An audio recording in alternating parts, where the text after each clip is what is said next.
video, we will hear from Mr. Prabir Jha on the theme of leader as relationship builder.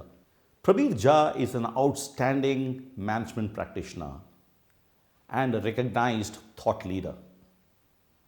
He is presently the Global Chief People Officer at Cipla, a leading global pharma company in India.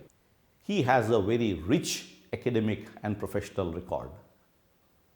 As part of the prestigious civil service in India, he has worked in the government.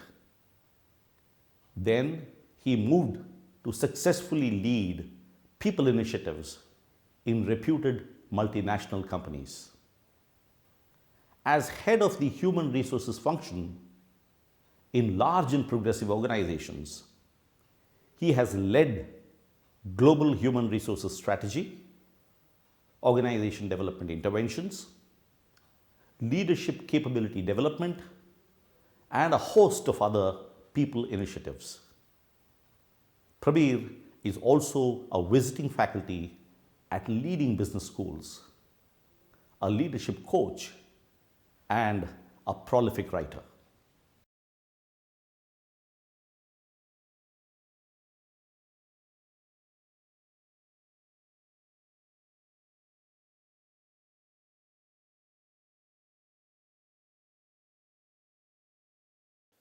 It's true that knowledge is what drives a lot of the world today. But let's also remind ourselves, knowledge is not everything that a single individual has. We live in a world where we have a lot to learn from others. Many get together to actually create value out of shared knowledge. And that's why relationship becomes a very integral part of any leader's repertoire. How do you access people with knowledge? How do you overcome the sense of nonchalance about reaching out to people who may be junior to you, but could be adding a source of knowledge? How do you look at people within your organization, beyond your organization, beyond your industry, to get to access knowledge, knowledge which becomes meaningful, purposeful, and maybe even commercially rewarding? It makes it even more complex because the world is, as we say, a VUCA world. Volatile, uncertain, complex, ambiguous. So a lot of this makes relationship a centerpiece of knowledge access. Otherwise, you may have the best idea, but you don't know what could derail that idea because we never accessed knowledge of another kind. We never understood, counters to that thesis that we may have had. So I very strongly believe that today it is all about a world of networks. The world of networks expands access to knowledge, and that is what makes the difference. So relationships, the art of understanding, managing nuances of relationships becomes very central to knowledge actually becoming value creative and not being knowledge for the sake of knowledge.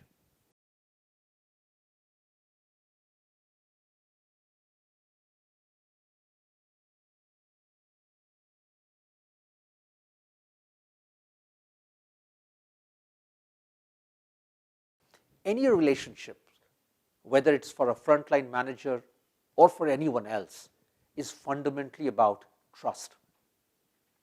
It's about fairness and firmness. It is about integrity of intent. It's about integrity in the execution of that intent. And therefore, if you were a frontline manager, you have to remind yourself, you by yourself cannot create impact. You need to work with people to create impact. Of course, it's a difficult job being a manager. You cannot ensure that everything that you think, say, and do is what will create magic. It is through people, and that is why you're a manager. So therefore, what builds credibility? One, it is about clarity of intent. Are you seen as honest? Are you seen as credible? Are you seen as someone who is absolutely sure about what you want the team to do? Do you say that and say that equally to everyone who matters? Or do you tell this differently to different people? Second, it's about being honest in terms of your feedback. Are you able to look people in the eye and say, this is what I liked, this is where we are struggling? Many managers struggle.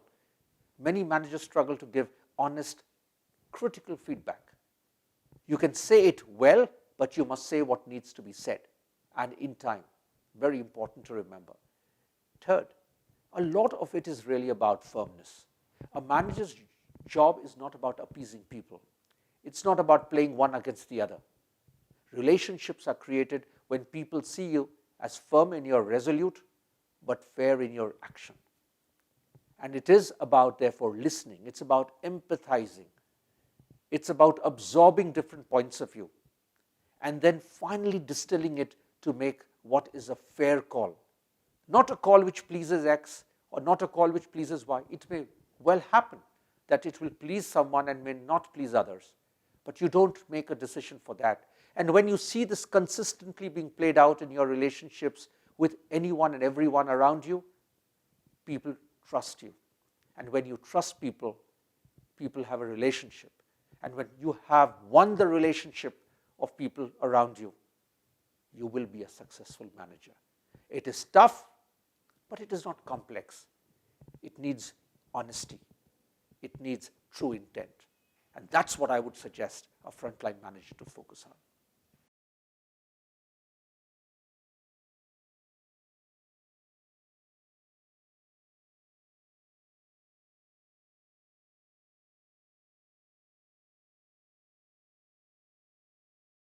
Many people have an impression that you need to have a high-end pedigree to be a great relationship manager and therefore to be a great manager. It is useful to have a good degree. It's useful to have a good education because it gives you the hard skills that form the bedrock of a good career. But if that were all, every guy who went to a premier school would have turned out to be a great manager and a brilliant leader. The reality is not quite that. And therefore, if I were to be asked for advice, my advice is pedigree, hang it on your peg in your room, outside your room may be even better.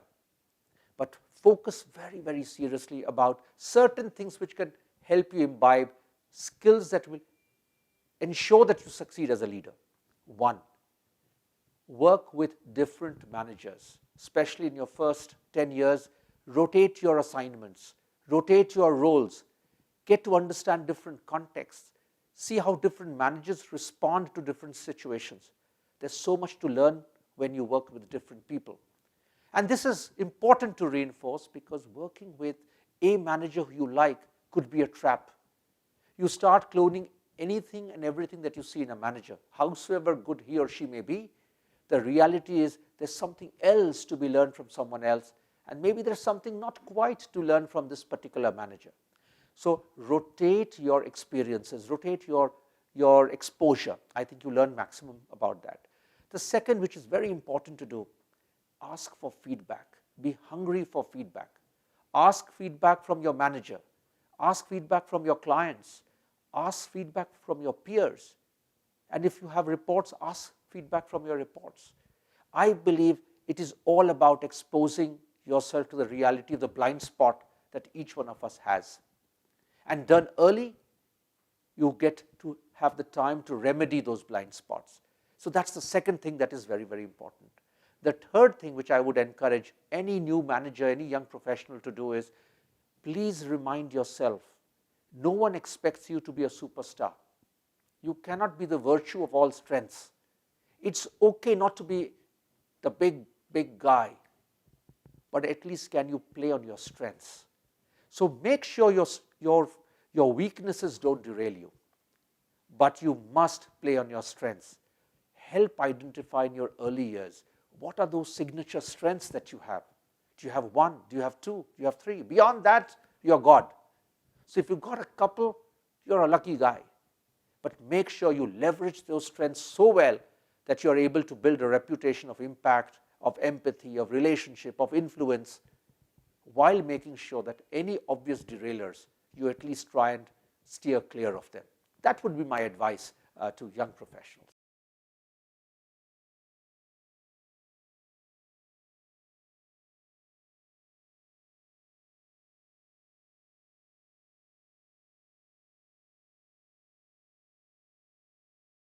I have a lot of experience of looking at people who've done well.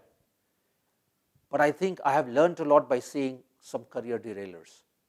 Let me give you a few examples. I know of someone who's the CEO of a fairly well-known big company in India today, a guy who was a fast tracker in his career. Of course, he was functionally very good. But a couple of things that worked well for him. He was very hungry to rotate his experiences. He never stayed in the same role, same job, even though he was doing very well and was very well regarded by his immediate manager. The ability to pull yourself out of your comfort zone, howsoever alluring it may be, is a great strength to build. The second, while you rotate strike, it is equally important to reach out to different constituencies of stakeholders. You work with different people, different clients, different situations, and I think you learn from each experience. Third, I thought this person was very hungry for feedback, whether with formal coaches, with HR, with his own managers, with his larger team. I saw this person seek feedback, admit that he's worked on some feedback, succeeded in somewhere, not succeeded yet somewhere else. All this adds to credibility. It adds to his appeal of it being an authentic leader. And I think no surprises that between a sharp mind, great impact, great people skills, great communication skills, a person reached the level that he has in very quick time. I'll also give you an example of someone I remember very clearly who derailed. And this is something very important for young professionals to keep in mind. You must be an honest critic. Having good relationship skills is not to become a sycophant, because it comes through. Don't be a flatterer, don't be a sycophant, don't be just a yes man. But equally be clear, you should not be seen as a cynic, as a skeptic, as an eternal cribber. Cribbing is a sure career derailer. You must be critical of a system, of a practice, of an episode, of an experience, but add, therefore, what do you think could be done about it? The way you articulate your criticism is even more important than the criticism itself. Because if you're not cautious about it, and you are seen as someone who is freely cribbing in the corridors, endlessly and ceaselessly, careers are possibly going to derail. In this particular case, I saw that guy slip, a very, very high pedigreed guy, but I don't know where he is today. It's a shame. Be very careful of how you are seen. It is very important for you to be careful not to be seen as a very negative person. No one wants to work with negative people. They want to work with positive critics, but not with blind skeptics. So be careful.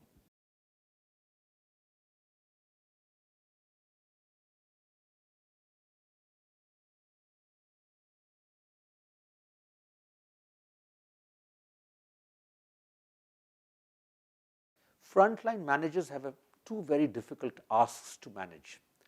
One, of delivering the here and now, but they equally have to be seen as agents of change.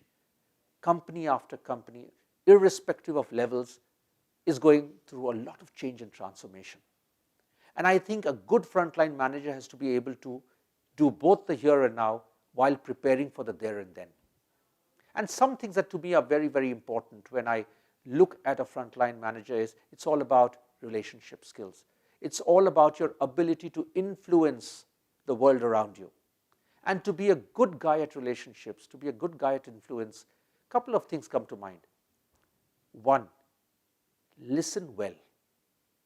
It is not good enough to hear people. It's important to listen to points of view. It is important to listen to varying points of view. Suspend immediate judgment. Many a time we like to say no, but. Be watchful. Listen. Reflect. Pause. Then decide what you need to do. Third, be empathetic. There is never a point of view which becomes the point of view. Every point of view is a point of view.